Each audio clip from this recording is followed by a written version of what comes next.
The United States and Iran have been isolated from one another since the Islamic Revolution of 1979. This mistrust has deep roots. Iranians have long complained of a history of U.S. interference in their affairs and of America's role in overthrowing an Iranian government during the Cold War. On the other hand, Americans see an Iranian government that has declared the United States an enemy and directly or through proxies taken American hostages, killed U.S. troops and civilians, and threatened our ally Israel with destruction. All right, folks, there you go. Welcome back to the Steve Malzberg Show. President Obama earlier today at the United Nations. We're expecting the Iranian president to speak any moment. Joining us now is a man who has seen it all in recent times. He is a former spokesman for the last 4 U.S. ambassadors to the United Nations. You watch him on Fox News Channel all the time. Rich Grenell. Hello, sir. Good to talk to you again. Hey, Steve. How are you? Good. So, what'd you make of the president's outreach to Iran, which, by the way, was snubbed? There was no handshake, and the reports I'm hearing was that, and I'm hearing it from TV, was that it was too big of a deal, too complicated for the Iranian president back home. In other words, the Ayatollahs probably didn't want him to shake Obama's hand. Right, so let's summarize. The White House tried a strategy for days to reach out to the Iranians. The Iranians say no thanks, and we look like we have no strategy. Here's the thing, Steve. It's this whole trying to shake hands or bump into each other or start down a road of diplomacy, which is what President Obama said at the UN today that Secretary of State Kerry would do, is really a silly theater sideshow. We know exactly what the Iranians should do because its 6 resolutions say very clearly what the red line is. The red line for Iran is stop enriching all uranium. It doesn't say you get to enrich a little bit of uranium. It says stop enriching all uranium. And by the way, Steve, we got the Russians 6 times to say that.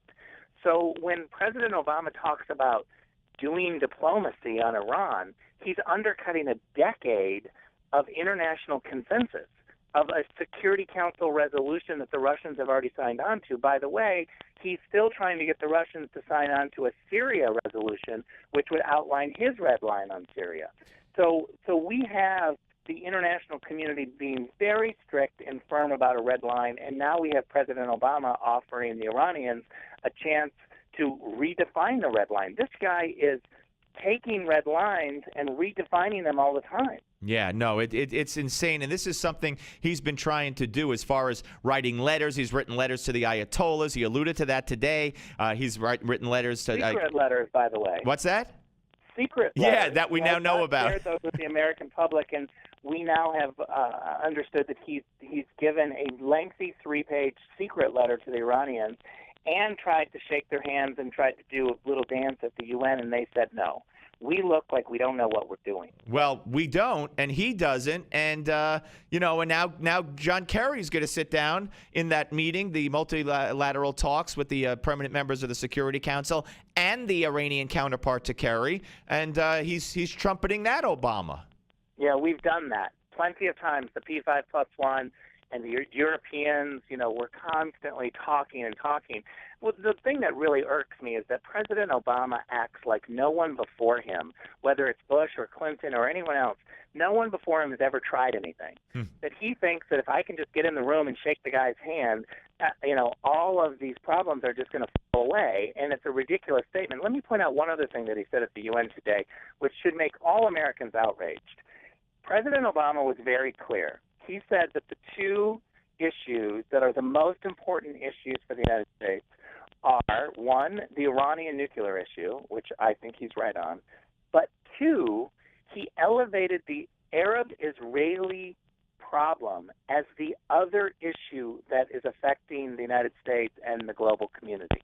And what's wrong with that is that, the Palestinian government includes Hamas, an organization that we are very clear is a terrorist organization.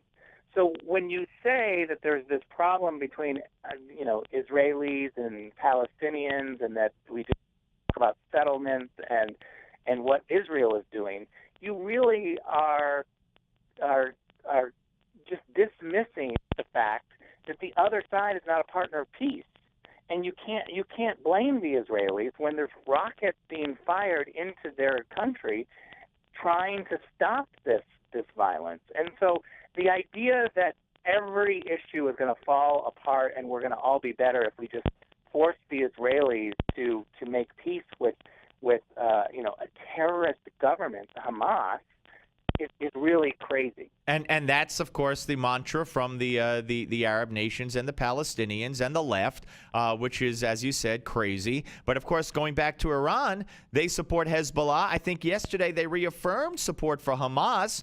The president certainly didn't mention any of that today when he stood there and what did you think? We got a minute and a half left when he said, here's why the Iranians haven't liked us. And he basically acknowledges what their complaints are. And here's why we don't like them. I mean, he kind of put them on equal footing. Yeah, it's gone beyond, Steve, the point where I think the guy just doesn't have a strategy. I used to think that President Obama was just going to concentrate on domestic stuff and not foreign policy stuff, so he didn't have a strategy. And now I believe his strategy actually is to make the United States one of just 192. So you believe his strategy is to weaken us? I believe that not necessarily weaken us, but because I believe that he feels that we are stronger if we're just one of 192. Gotcha.